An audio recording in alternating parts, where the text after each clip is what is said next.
चिंतन श्री गुरुदेव दत्त श्री स्वामी समर्थ तुम्हा सगळ्यांचं आपल्या चॅनलमध्ये खूप खूप मनात स्वागत आहे। मी शीतल म्हणजे सगळ्यांचं आपल्या चॅनलमध्ये स्वागत करते आणि आजच्या व्हिडिओला सुरुवात करते। तर सगळ्यांनाच माहिती आहे की आता 20 डिसेंबर पासून आपल्या दत्त जयंती निमित्त सप्ताह सुरू होतो आहे। प्रत्येक केंद्रामध्ये जिथे मठ असेल स्वामींचं तिथे सप्ताह चालू होणार आहे। सामूहिक पद्धतीने गुरुचरित्र ग्रंथाचं पारायण 7 दिवसीय तिथे होणार आहे। तर या गुरुचरित्र ग्रंथाच्या पारायणास तुम्ही का बसायला पाहिजे, काय कारण आहेत की ज्याच्यामुळे आपण गुरुचरित्र पारायण करायला हवं आणि काही कारण नसताना सुद्धा गुरुचरित्र पारायण हे करायलाच पाहिजे आपण। कारण की असं नाही की आपले प्रॉब्लेम सुटले आहेत, जे जुने स्वामी भक्त आहात त्यांना जर वाटत असेल की आपले स्वतः स्वामी महाराजांनी आपले किंवा दत्त महाराजांनी आपले सगळे प्रॉब्लेम संकट सोडवून दिलेले आहेत, आता आपण कशाला गुरुचरित्र पारायण करावं, तर नाही। ही सुद्धा एक परीक्षाच असते। स्वामी दत्त महाराज बघत असतात की तुम्ही अजूनही तुमच्या सगळे संकट संपली आहेत किंवा आम्ही त्यातून तुम्हाला तारलं आहे, तरी पण तुम्ही किती स्वामी सेवेत आहात, किती स्वामी भक्ती लोकांपर्यंत पोहोचवत आहात किंवा पारायणास किती जणांना तुम्ही स्वतःहून माहिती सांगून पारायणासाठी त्यांना म्हणजे त्यांच्या निर्माण करतात की तुम्ही पारायणाला बसा। त्या गुरुचरित्र ग्रंथाचं पारायणाचं महत्त्व त्यांना पटवून द्या, जे कोणी तुमच्या आजूबाजूला असतील।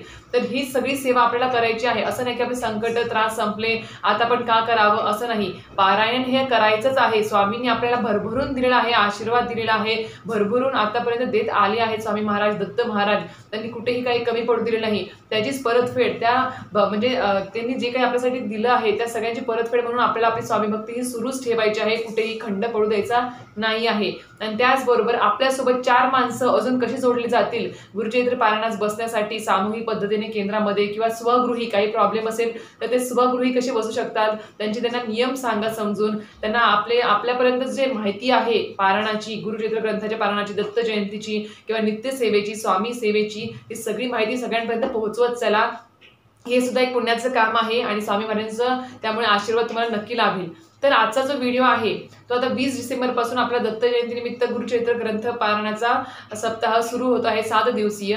तर ह्या पारायणास आपल्याला का बसायला हवं, काय महत्त्व आहे या गुरुचरित्र ग्रंथाच्या पारायणाचं, त्याबद्दल आजचा व्हिडिओ आहे, अतिशय महत्त्वपूर्ण आहे आणि तो सगळ्यांनी जाणून घ्यावा अशी मी हात जोडून कळकळीची विनंती करते। आज कुठल्या सेवा सांगणार नाही, तर गुरुचरित्र ग्रंथाचं पारायण का करायला हवं, का पारायणासाठी बसायला हवं, जे कोणी नवीन स्वामी भक्त बघत असतील त्यांनी सुद्धा आवर्जून ही सगळी माहिती पूर्ण शेवटपर्यंत ऐका, जेणेकरून तुम्हालाही उत्साह वाढेल, तुम्हाला इच्छा होईल की नाही आपण सुद्धा गुरुचरित्र ग्रंथाच्या पारायणास केंद्रामध्ये किंवा स्वगृही तरी आपण नक्कीच हे पारायण करायला हवं। चला तर व्हिडिओला सुरुवात करूया। तर 20 डिसेंबर पासून आपला गुरुचरित्र ग्रंथाचं पारायणाचा सप्ताह सुरू होणार आहे दत्त जयंती निमित्त। तर हे जे सप्ताह सुरू होणार आहे तर सर्वप्रथम एक सांगते मी तुम्हाला की आपण गुरुचरित्र ग्रंथ का वाचायला हवं।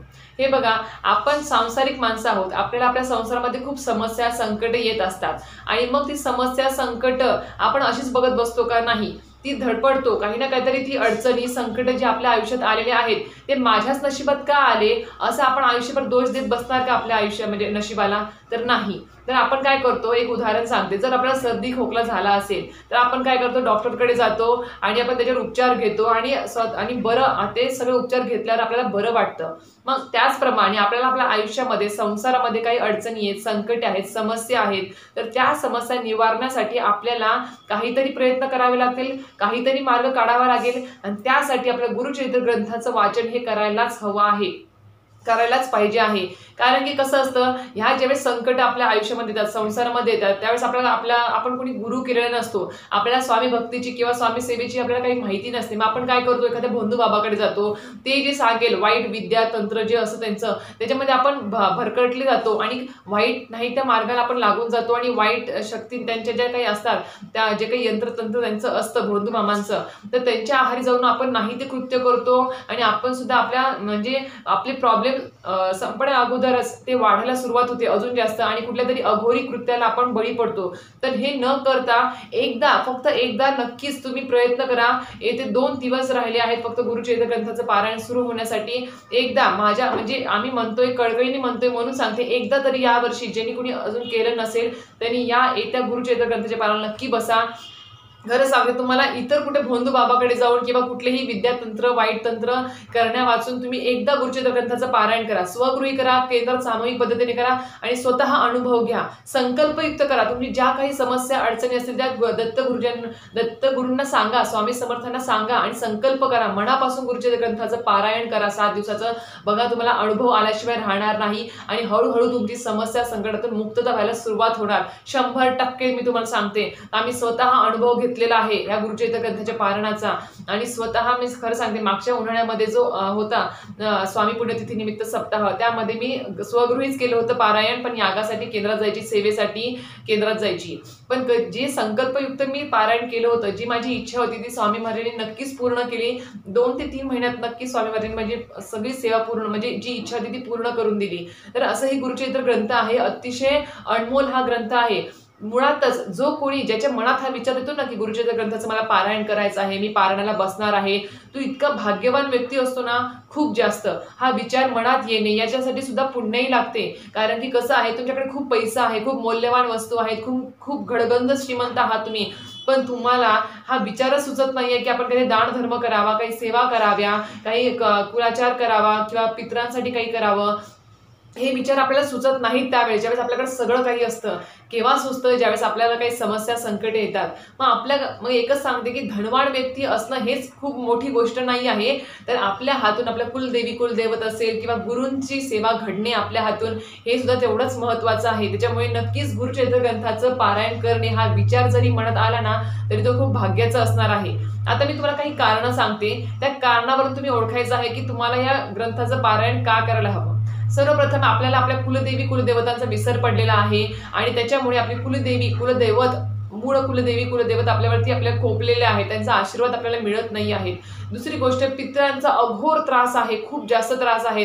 हा पितरांचा त्रास तुम्हाला ओळखता येत नाही बरं का काही काही जण. कारण कसं होतं, पौर्णिमा अमावस्या आली किंवा कधीही काही असा वाईट दिवस असेल, त्या दिवशी त्या घरातल्या काही व्यक्तींना त्रास होतो. ते अक्षरशः म्हणजे आपल्याला विश्वास बसत नाही, अशा काहीतरी विचित्र वागतात, त्यांना त्रास होतो त्या गोष्टींचा. उगाच घरामध्ये भांडण किरकिऱ्या गोष्टी घडतात. तर हा पितृ दोषाचा त्रास असतो. तुम्हाला वास्तुदोषाचा त्रास असेल तुमच्या घरामध्ये किंवा भूमी दोषाचा त्रास असेल, जिथे तुम्ही घर बांधलं आहे त्या भूमीचा काही त्रास असेल, भूमींचा काही दोष असेल, त्याचप्रमाणे तुम्हाला संतती प्राप्तीमध्ये समस्या येत आहेत, विवाह जमत नाही आहेत, विवाह युक्त घरामध्ये मुलं मुली आहेत, शिकलेले आहेत, सवरलेले आहेत, दिसायला पण व्यवस्थित आहेत, पण त्यांचे लग्न जमत नाही आहेत, अडलेली कामं आहेत किंवा तुमची आध्यात्मिक प्रगती खुंटलेली आहे.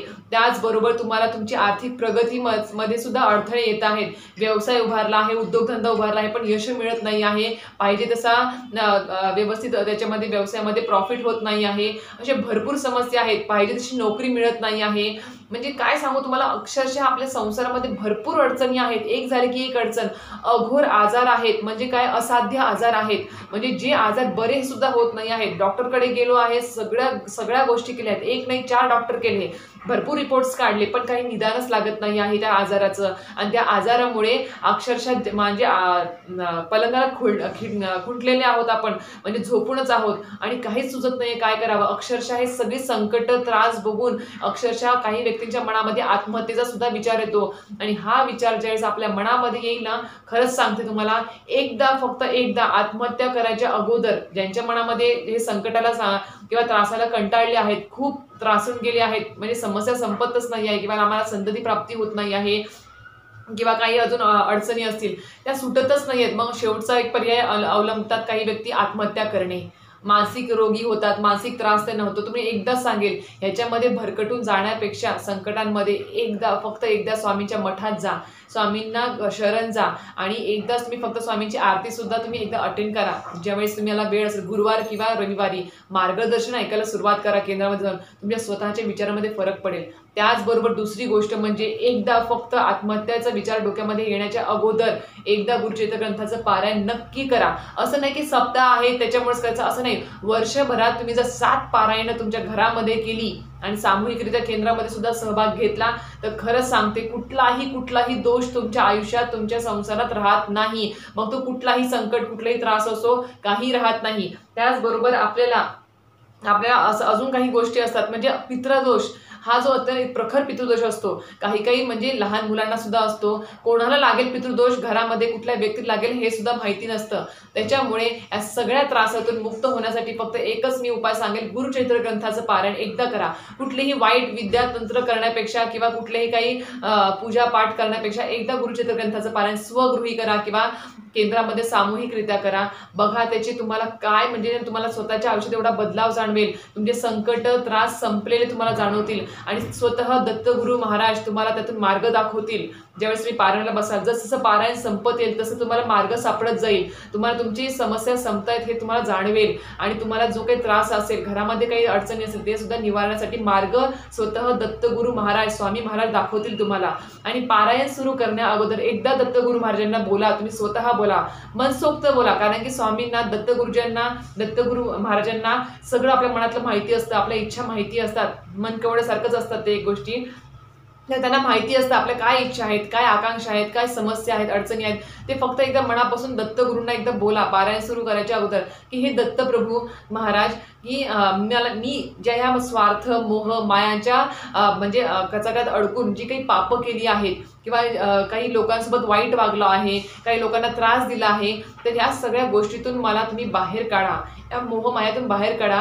आणि दुसरी गोष्ट म्हणजे मला माझा जो देह आहे त्या देहाचे तुम्ही मालक व्हा आणि माझ्या हातून सगळे काही सत्कर्मच घडू द्यात. आणि जे काही झालं किंवा माझ्यातून जी काही पाप झाली किंवा जे काही माझं प्रारब्ध असेल त्याच्यातून हळूहळू माझी मुक्तता होऊ द्या. आणि जेणेकरून हे गुरुचरित्र ग्रंथाचं जे पारायण सुरू करणार आहे त्याच्यामुळे ते जे काही दोष लागले असतील मला, माझ्या कुटुंबाला, ज्या चुकींमुळे किंवा तुम्हाला सांगितले काय दोष आहेत, ते दोष लागले असतील त्याच्यातून आमची मुक्तता होऊ द्या. अशी दत्तगुरूंना तुम्ही मनातल्या मनात प्रार्थना करा, विनंती करा आणि बोला की असं असं आमचं त्रास आहे, काही अडचणी आहेत, आणि संकल्प करा आणि मनापासून गुरुचरित्र ग्रंथाच्या पारायणाला सुरुवात करा.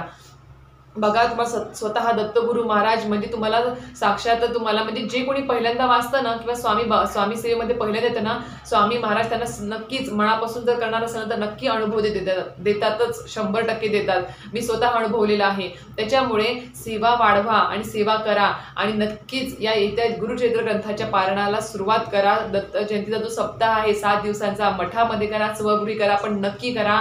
कारण की स्वतः दत्तगुरु महाराज जेव्हा आपली सेवा वाढत जाते आणि आपण जसं पारायण करायला सुरुवात करतो आणि आपले दोष कमी होतात, तसं स्वतः दत्तगुरु महाराज आपल्याला म्हणजे साक्षात्कार देतात किंवा असं सुचवतात की अक्कलकोटला जा, गाणगापूरला जा. अशा गोष्टी आपल्या आयुष्यात घडतात. आपण आपल्यातला हळूहळू मीपणा, अहंकार कमी होतो. आपण जे काही करतो आहे वाईट गोष्टी त्यातून आपण ते करायचं बंद करतो आणि कुठेतरी मन स्थिर होतं, शांत होतं. कधी कधी बघा तुम्ही खूप म्हणजे जे काही पुजारी आहेत किंवा वाईट बंधू बाबा आहेत त्यांच्या म्हणजे सोबत राहून तुम्ही त्या अडचणी समस्यांवरती पूजा अर्चा करता, सगळं करता, पण मनशांती लाभत नाही तुम्हाला.